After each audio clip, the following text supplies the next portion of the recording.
Bienvenida o bienvenido a este análisis. Hoy nos metemos de lleno en el diseño de interfaces en Android Studio y nos vamos a centrar en una pieza que, es fundamental, el Constraint Layout. Partimos de lo básico, ¿eh? Un proyecto recién creado en Android Studio, lo típico. Tenemos delante el ActivityMain.xml, el archivo inicial, y dentro, pues un Constraint Layout y un text view solito con el Hello World. Lo primero que llama la atención es que está ahí, en medio de la pantalla, perfectamente centrado. Pues nuestra misión hoy es entender por qué pasa eso y, sobre todo, cómo funciona este Constraint Layout por dentro. Vamos a ver cómo podemos mover cosas, poner más elementos, personalizarlos un poco, y esa relación curiosa entre arrastrar en la pantalla y lo que cambia en el código XML. Vamos a ello. Venga, empecemos por ahí, por el principio, ese texto centrado. Abrimos el XML, vemos el Constraint Layout y el Text View. La clave del centrado. Pues mira, la clave está en cómo está atado, por decirlo así. Si miras el código del Text View, hay 4 atributos que mandan aquí. Son estos: app.layout start to start of parent, constraint end to end of parent, constraint top to top of parent y constraint bottom to bottom of parent. Todos con parent. Suenan importantes, sí. ¿Qué le están diciendo exactamente al pobre TextView? Pues piénsalo como si fueran unas gomas elásticas invisibles o anclas. Le dicen, oye, tu lado izquierdo pégalo al izquierdo del contenedor padre, o sea, del parent. Tu lado derecho al derecho del padre, el de arriba al de arriba del padre y el de abajo al de abajo. Al tirar de los 4 lados a la vez hacia los bordes del parent, pues la única solución es quedarse justo en el medio. Ah, vale. Tiene sentido. Como que las fuerzas se equilibran, ¿no? Exacto, es un equilibrio. Pero, a ver, ¿por qué Android Studio nos pone esto por defecto? ¿Qué tiene de especial el Constraint Layout? ¿No había otros? Como el Linear Layout, Relative Layout. Sí, lo sabía, y los hay. Pero Constraint Layout se creó para ser más potente y flexible. La gran diferencia es cómo defines dónde van las cosas. No es tanto con coordenadas fijas tipo a 100 píxeles de la izquierda, sino más bien con relaciones. Dices, este botón ponlo a la derecha de esta imagen. O este texto quiero que esté 16 dps debajo de ese otro. Suena más intuitivo, quizá. Más como describirías la pantalla. Sí, y sobre todo es genial para hacer interfaces responsivas. Ah, la palabra mágica. Que se vean bien en cualquier pantalla, ¿no? Eso es, móviles de distintos tamaños, tablets, si giras el móvil. Como las posiciones dependen de estas relaciones y no de píxeles fijos, el layout se adapta mucho mejor a los cambios. Entiendo. Y otra cosa importante, muchas veces consigues interfaces complejas con una estructura más simple.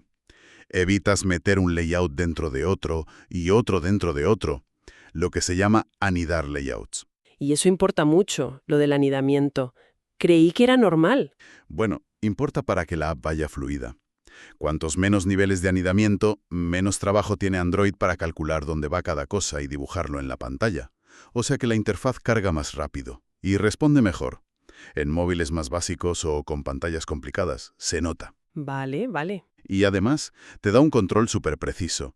Alinear cosas, márgenes exactos, incluso decir, quiero que esto ocupe el 60% del ancho disponible. Mucha flexibilidad. Me has convencido, me has convencido. Volvamos a la práctica. En el material que tenemos, lo primero que sugiere es pincha en el Hello World, en la vista de diseño, y muévelo un poquito para arriba. Vale, lo hago. Y aparecen como unas líneas azules, ¿no? Como unos muelles que lo unen a los bordes. Y si estoy mirando el código XML a la vez, ¿cambia algo o se añade una línea nueva? ¿Qué propiedad es la que controla ahora esa posición vertical? Pues lo más seguro es que haya aparecido o cambiado una propiedad llamada app.constraintVerticalBias, el bias vertical. Este es un concepto súper útil para ajustar la posición fina dentro del espacio que te dejan las constraints de arriba y abajo. Bias, ¿significa algo como sesgo, inclinación? Sí, va por ahí. Imagina que tienes el text view, anclado al borde de arriba y al borde de abajo del parent. Esas dos anclas, la de arriba y la de abajo, definen como un carril vertical, un espacio. El Constraint Vertical Bias es como un potenciómetro, un deslizador, que mueve el elemento dentro de ese carril. Es un número decimal entre 0.0 y 1.0. ¿Y cómo funciona ese número? ¿0 es arriba, 1 es abajo? Exacto. 0.0 pega el elemento arriba del todo, contra la constraint superior. 1.0 lo pega abajo del todo, contra la constraint inferior. ¿Y 0.5? Pues justo en el medio de ese espacio vertical. Ah, por eso empezaba centrado. Si no pones vallas, por defecto es 0.5. Justo. Si tienes ancla arriba y abajo, el sistema asume 0.5 si no le dices otra cosa. Y valores intermedios pues lo colocan proporcionalmente. Un 0.2 lo pone al 20% desde arriba, digamos. Un 0.8 pues al 80% desde arriba, o sea, más cerca de abajo. ¿El XML un bias de, no sé, 0.8? Precisamente. De hecho, es una de las cosas que propone el material. Primero, cambiar el texto del TextView, por ejemplo, a Actividad 2 Android Studio. Y luego vas al código XML, buscas o añades APP Constraint Vertical Bias y le pones 0.8. Si miras la vista previa, verás que el texto, ¡pum!, se va para abajo. Genial. Vale. Pero claro, una pantalla no suele tener solo una cosa. ¿Y si quiero poner más texto? Lo siguiente que se sugiere es copiar el bloque entero del TextView en el XML y pegarlo debajo, para tener un segundo TextView. Le cambiamos el texto a algo como segundo bloque de texto. Hecho. Copiado y pegado. Miro la vista previa y no veo el segundo texto. O espera, sí está, pero está justo encima del primero. Solapados. ¿Por qué? Pues por lo mismo que hablamos antes de las constraints. Al copiar y pegar el segundo TextView, ha heredado las mismísimas constraints que el primero. Los dos están atados al parent por los 4 costados. Y si no hemos tocado nada más, los dos tienen el mismo vertical bias, el 0.8 que pusimos antes o el 0.5 por defecto. Si les das las mismas instrucciones de dónde ponerse, pues se ponen en el mismo sitio. Normal. Claro, lógico. Entonces, para que se vean los dos hay que diferenciarlos. Podríamos usar el bias este que acabamos de ver, ¿no? Darle a cada uno un valor distinto. Esa es una manera, sí, puedes hacerlo. Pero ojo, hay que recordar una cosa muy importante aquí. Cuando usas bias, el valor posiciona el elemento dentro del espacio que definen sus constraints verticales. En este caso, como los dos TextViews siguen atados arriba y abajo al parent, sus bias los van a colocar relativos a los bordes de arriba y abajo de toda la pantalla, no uno relativo al otro directamente, ¿eh? Ah, vale, buena aclaración. O sea, el bias es con respecto al contenedor padre en este caso. Entonces, si cojo el segundo TextView, le cambio el texto a elemento con bias 0.25 y en el XML le pongo app.constraint vertical bias 0.25, debería aparecer más arriba que el primero, que tenía 0.8, ¿verdad? Exacto. El que tiene 0.8 estará cerca del borde de abajo. Y el que tiene 0.25 estará cerca del borde de arriba. Vale. Podrías incluso meter un tercero. Le pones texto, elemento central, y un bias de 0.5, y aparecería justo en el medio, entre los otros dos. Ahora tendrías los 3 visibles, cada uno en su sitio según su bias respecto a la pantalla. Bien, bien. Parece que con el bias controlamos la posición vertical respecto al padre. Hemos estado cambiando el XML directamente, que me gusta. Pero antes dijiste que si arrastrabas en la pantalla, en el diseñador visual, el código cambiaba solo. ¿Funciona también al revés? Si ahora yo cojo estos 3 textos en la vista previa y los muevo con el ratón, ¿se actualizan los bias en el XML? Totalmente. Es una de las magias del Constraint Layout en Android Studio. La vista de diseño y el editor de código están sincronizados. Puedes arrastrar los TextViews donde quieras, uno arriba, otro en medio, otro abajo, y verás cómo los valores de app.constraint vertical bias en el XML cambian solos, en tiempo real, para reflejar dónde los has dejado. ¡Qué bueno! Y seguro que notas que al arrastrar, a veces como que se pegan solos a ciertas líneas, ¿no? Al centro horizontal o al vertical. Esos son unas guías magnéticas que te ayudan a alinear las cosas visualmente. Sí, sí, lo he notado. Es bastante útil.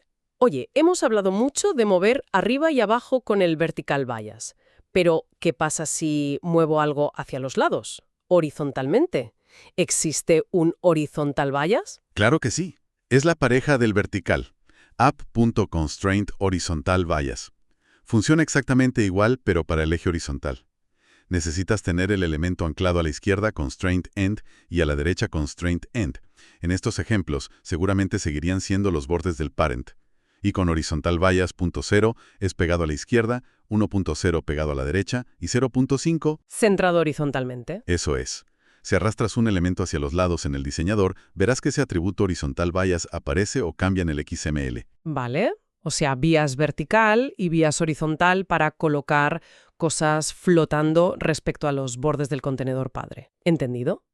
Pero antes dijiste que lo potente de verdad del Constraint Layout era lo de las relaciones entre elementos. ¿Cómo se hace eso? ¿Cómo le digo, quiero que este segundo texto esté siempre justo debajo del primero? Da igual dónde ponga yo el primero. Ajá, ahí está el meollo de la cuestión, el siguiente nivel. La idea es dejar de atar todos los bordes al parent y empezar a atar el borde de un elemento al borde de otro elemento. ¿Cómo? Imagina que tu primer texto view tiene un identificador único, un ID.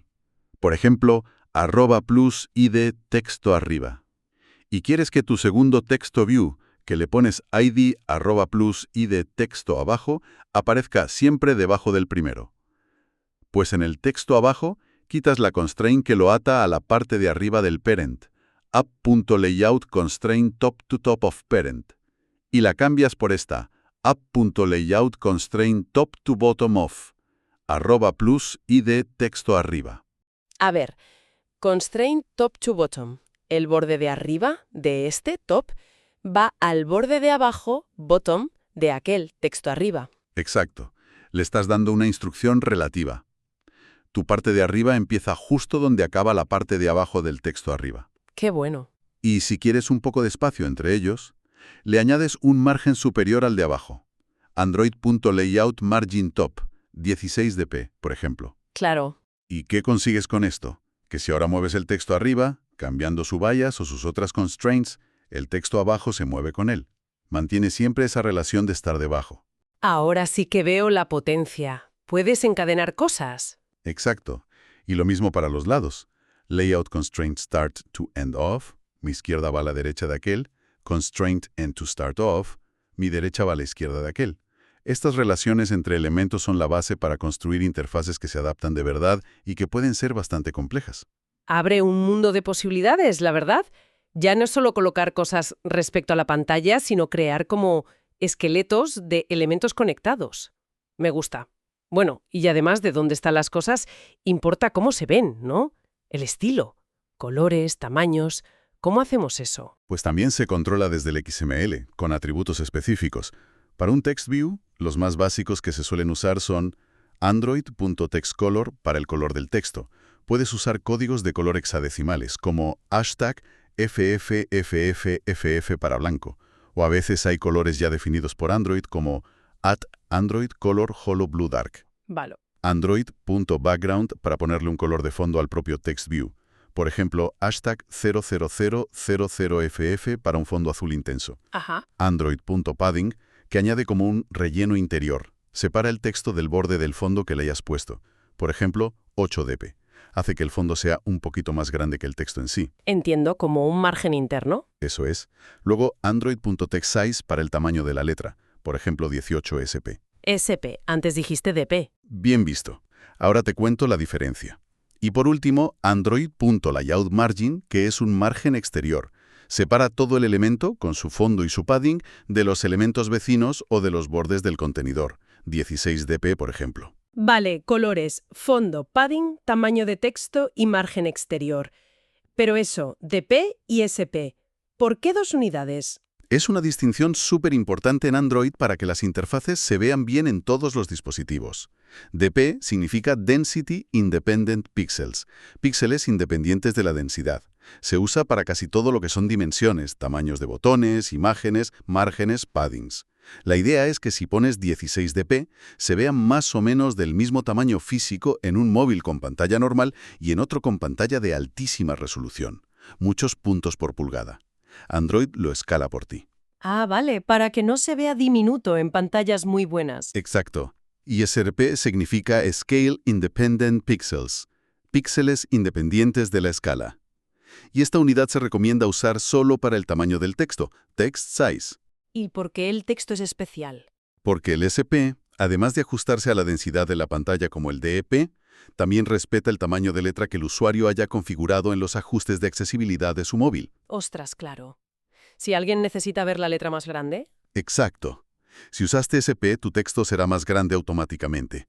Si usaste DP para el texto, se quedaría igual, ignorando la preferencia del usuario. ¡Qué importante!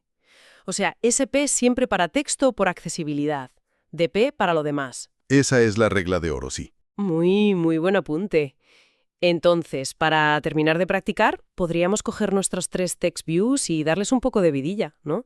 Ponerles colores distintos de texto y de fondo, cambiarles el tamaño con SP y quizá añadirles algo de padding o margen con DP para que no estén tan pegados. Exacto. Sería un buen ejercicio. Jugar con esos atributos.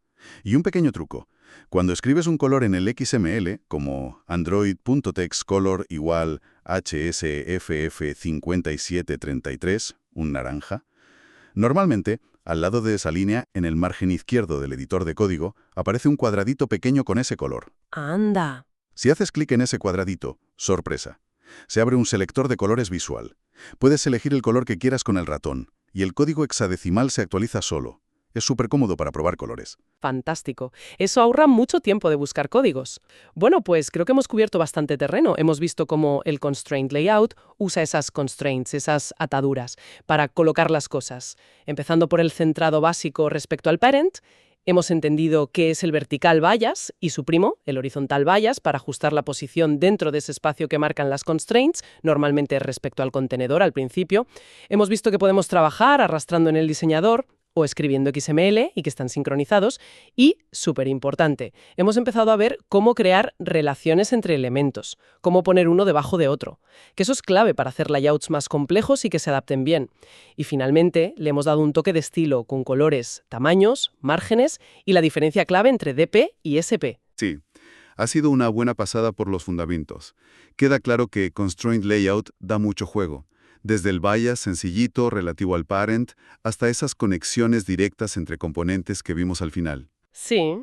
Y bueno, si quisiéramos seguir explorando, una reflexión interesante podría ser, vale, ya sabemos poner un elemento debajo de otro, pero Constraint Layout tiene herramientas aún más chulas, como las cadenas, chains, que sirven para distribuir varios elementos seguidos en fila o columna con espacios automáticos. O las guías, guidelines, que son como líneas invisibles que puedes poner donde quieras, por ejemplo, al 30% de la pantalla y atar elementos a ellas. Suena potente también. Layouts modernos, ¿no? Combinar todas estas herramientas.